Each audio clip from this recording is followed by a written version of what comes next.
Alam raya ini milik Allah. Dan semua di alam raya ini milik Allah. Maka dipilih tidak dipilih itu terserah yang punya apa terserah kita. Apa terserah kriteria, apa terserah definisi. Dalam konteks kita sebagai objek diambil, tentu terserah yang punya. Kemudian Allah bilang, orang-orang itu saya pilih. Nah kalau milihnya Allah berdasar kepunyaan, tentu Allah boleh dong memilih orang yang sebetulnya berstatus dolim. Ya tapi ya tetap dia dolim, tapi ya tetap dipilih. Kenapa ya? Karena Allah yang punya. Saya misalnya orang kaya, boleh nggak punya HP buruk? Boleh kan? Terserah saya. Saya orang kaya, beli HP mahal, medium dan paling buruk. Boleh enggak? Boleh, saya yang punya. Enggak boleh, Gus, dan orang kaya harus beli HP yang mahal. Yang bilang harus siapa? Nah, kegoblokan kita ini seperti ini. Nak wong sugih HP ini kudu larang.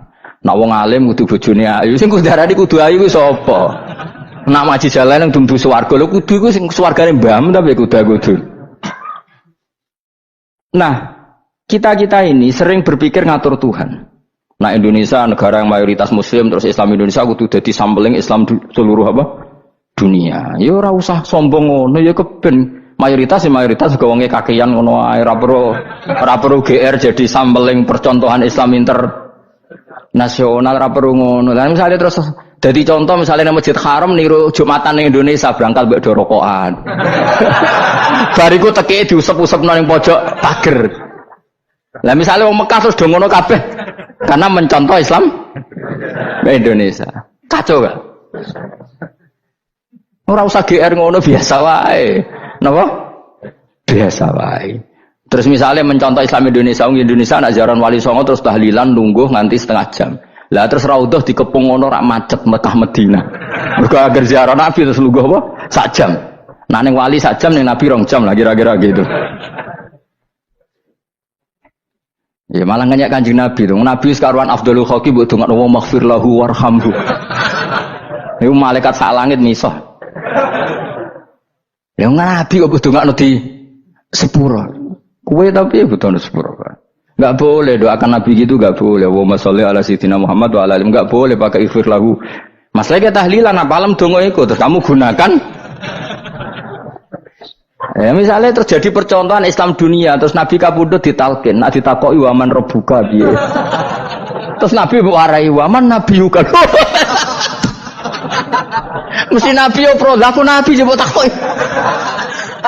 Jadi kita ini sering kumo luhur karena kita mayoritas terus jadi percontohan Ora usah ngono. Paham ya napa?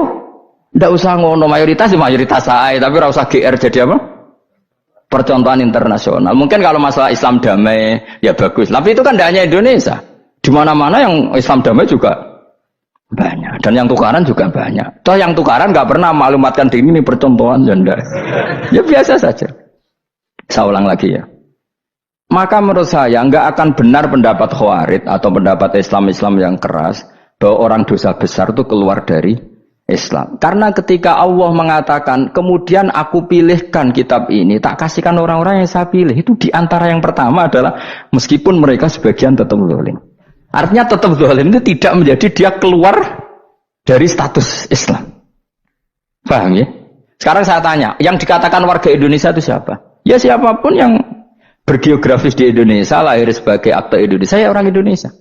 Kemudian ada yang penjahat, ada yang maling, kita penjara. Apa dia keluar dari kebangsaan Indonesia? Enggak kan? Sama ketika orang Islam menjadi zina dan fase koruptor, keluar dari Islam enggak? Enggak. Karena Allah tetap bilang faminhum. Apa? Faminhum. Jelas ya? Wes kayak ngarah Khawarij. Kenapa? Kalau Khawarij cara berpikir itu ekstrim. Setiap dosa besar itu mengeluarkan orang dari status Islam. Oh, itu bahaya sekali. Karena nanti kalau itu iya, kita akan kehilangan banyak orang nopo Islam. Makanya Nabi nanti ngendikan, saya berharap yang nanti masuk surga dari umatku itu separuh, 2/3. Itu kata ulama-ulama. Kalau kita pakai mazhab Khawarij, orang Islam itu tidak sampai 1/3. Karena banyak yang keluar dari Islam. Duwe keris gak Islam, duwe akeh ra Islam, nglakoni jimat gak Islam, nyekel patok gak Islam, dosa gede gak Islam, korupsi gak Islam. Terlalu banyak yang kita usir dari Islam. Lalu kita ngusir atas nama apa? Coba. Kalau atas nama Tuhan, kamu tidak Tuhan. Atas nama wakil Tuhan, Tuhan tidak pernah mewakilkan ke Anda. Ora ana mandate.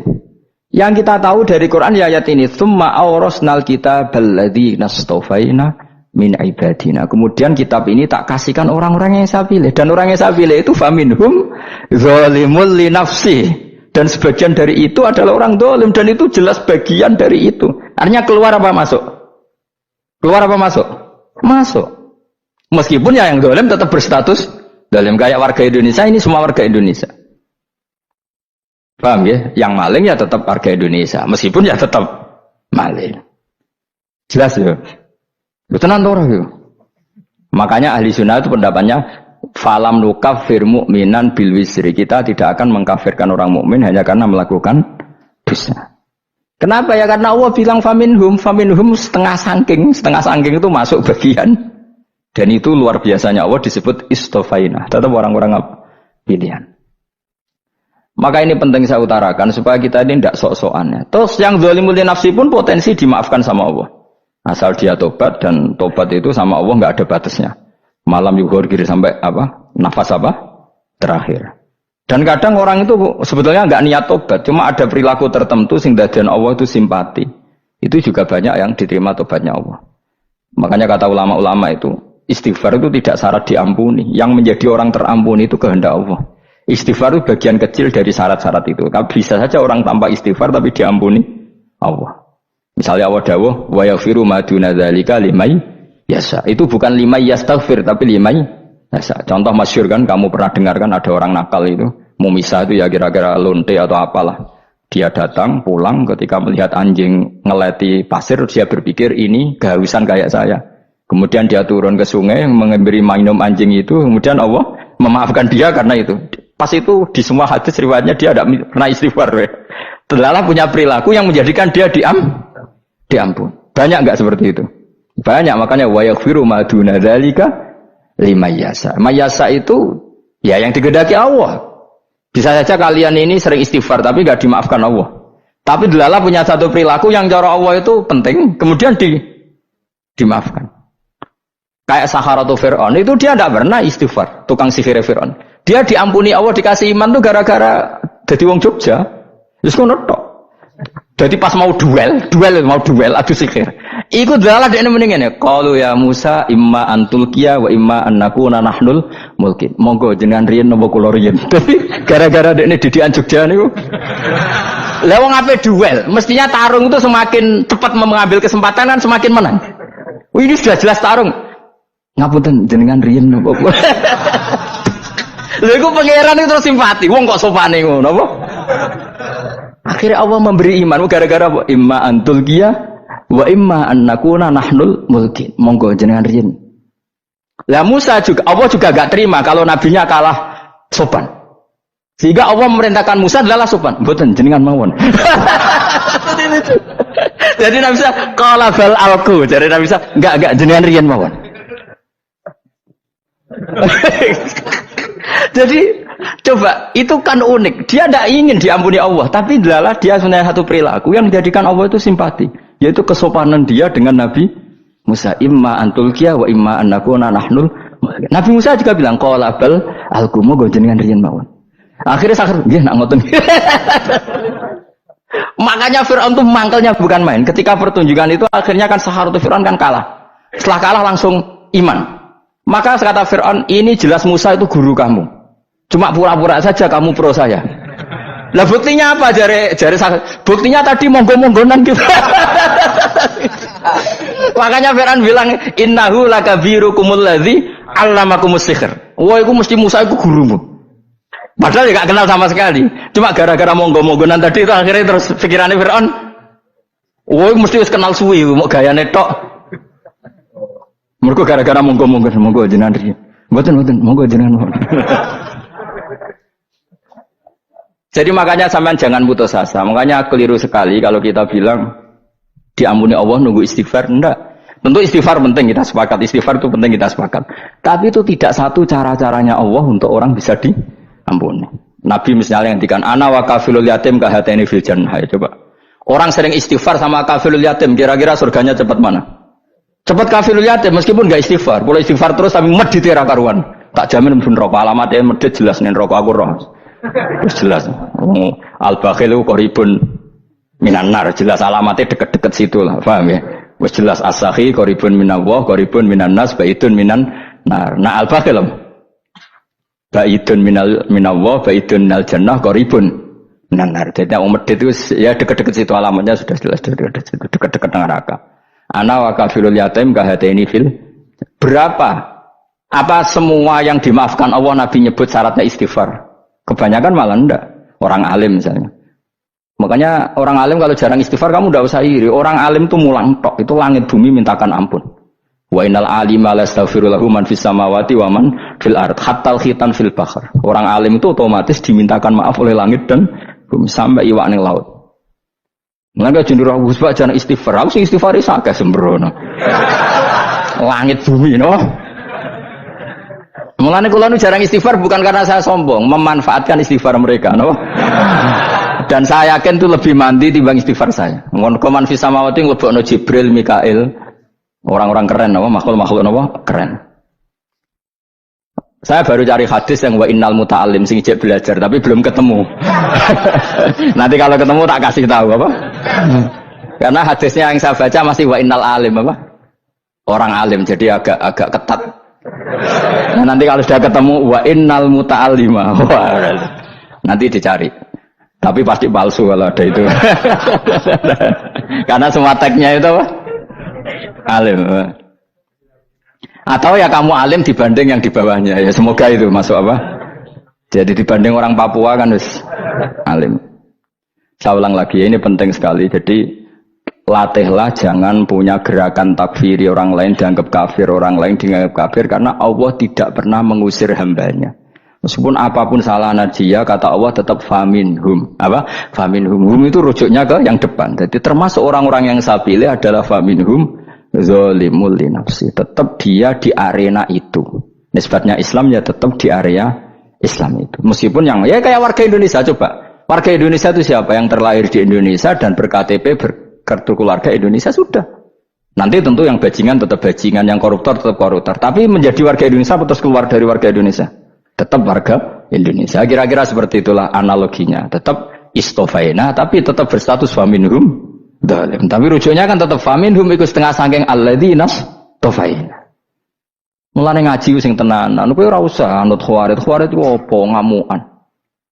Sidik-sidik wong liya salah itu apa-apaanan. Loh saya juga mangkel be wong dolim. Semua orang soleh mangkel be wong dolim. Tapi ya dihukum saja. Misalnya dalam Islam ada qisas, ada had, ada hadul qadzab, hadus sariko. Ya hukuman saja. Tapi hukuman itu tidak bisa menghilangkan status. Ya sama seperti manusia tetap manusia. Meskipun apapun dia ya manusia. Ya tadi misalnya manusia itu siapa? Ya manusia itu ya manusia. Terus kamu bikin orang yang standar ideal manusia adalah yang berperilaku baik, yang enggak pernah salah. Kemudian kalau Zaid itu maling berarti tidak manusia. Terus barangnya apa? Ketek. Tidak bisa. Makanya kembali lagi dinul aja. Kamu bikin definisi manusia itu tidak usah seangkuh itu. Manusia seperti ini manusia ya sudah. Maling ya manusia, orang soleh ya manusia, orang sedengan ya manusia. Lelaki itu apa? Yang punya alat kelamin penis itu lelaki, titik sudah. Sehingga nanti warisannya ya dia lelaki. Sholatnya dia bergaya. Kamu tidak usah bilang gini, lelaki adalah yang cakap memimpin, yang maco, yang kuat. Jika kalau tidak seperti itu namanya perempuan. Terus kamu membolehkan yang seperti ini jadi makmumnya perempuan, imamnya perempuan sing maco. Kacau enggak kalau agama nuruti logika-logika itu? Enggak, jawab aja. Kacau. Lalu lucunya sekarang banyak kecerdasan yang mengarah ke sana. Makanya agama ini jadi kacau karena sudah ada dinul ajais. Agama ini agama ummi. Ya agama ini agama ummi. Kata Allah huwallazi ba'atsa fil ummiyin. Ummiyin itu lugu itu polos. Jadi kalau orang polos misalnya gini, ini apa? Kira-kira kalau jawab orang polos ini, jam. Bagus kan jawab jam. Jam untuk apa? Penunjuk waktu ya sudah seperti itu. Tapi kalau orang engkek, ini itu apa jam? Itu barang murahan. Bulat kan oleh jawab.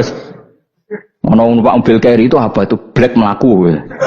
Yang mobil itu Alphard. Jadi kacau. Enggak boleh agama dibawa ke sana. Apa? Agama di sana dibawa ke sana. Nah itu madzhabnya ahli sunnah apa? Wal jamaah. Ketika Rasulullah ngendikan la yu'minu ahadukum hatta yuhibba li akhi, ora kok diarti ini ora iman. Jika yang menyala itu tidak iman, tidak seperti itu cara mengartikan ahli sunnah wal jamaah. Karena status itu tidak pernah hilang. Yang hilang hanya kesempurnaannya. Paham ya? Kesempurnaan kita jadi manusia hilang karena kita maling, karena jadi koruptor. Tapi tetap kita manusia. Kesempurnaan kita sebagai orang mukmin hilang kalau kita fasik. Tapi kita tetap mukmin. Paham ya? Makanya setiap hadis gitu kata ahli sunnah la yu'minu imanan kamilan. Wis dong ya. Dong. Ya terus alhamdulillah subhanallah. Ya dalim mas malam 22. Malam Lailatul. Aku kadang yang melok goblok aduh. Saya tuh sering dididik sama bapak saya, sekumpul wong akeh kudu melok goblok guys. Makanya bapak itu kalau ada orang pidato, bapak kan juga enggak suka pidato juga, tapi ya kerso kadang-kadang, saya pun kadang-kadang kerso. Asal sing utus pernah guru, pernah sepuh kadang kerso. Nah, bapak nak pengajian diomongin balik dari bapak, malah bingung. Ngomong apa wae. Coba kita dengan PD-nya bilang Lailatul Qadar itu 21 sampai berapa? 29. Lailatul Qadar. Warna iki malam Lailatul Qadar. Lalu Lailatul Qadar keren tuh karena apa coba? Karena nuzulul Quran. Lalu nuzulul Quran tanggal 17. Lalu Lailatul Qadar tanggal berapa? Oh, ada nih. Alhamdulillah. Tapi ini jangan jadi keiskalan yang masif terus jadi fitnah itu. Cara Gus Bak, ya cara Gus Bak, cara Quran ngawur gitu. Sembrono. Memang aku tidak pendapat tentang Quran dan ayatnya seperti itu.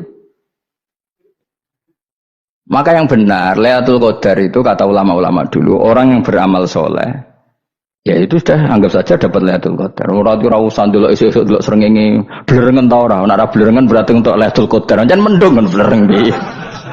Terus bengi angite sayup-sayup. Anggris dini hari ya sayup-sayup blok ke blok aneh-aneh.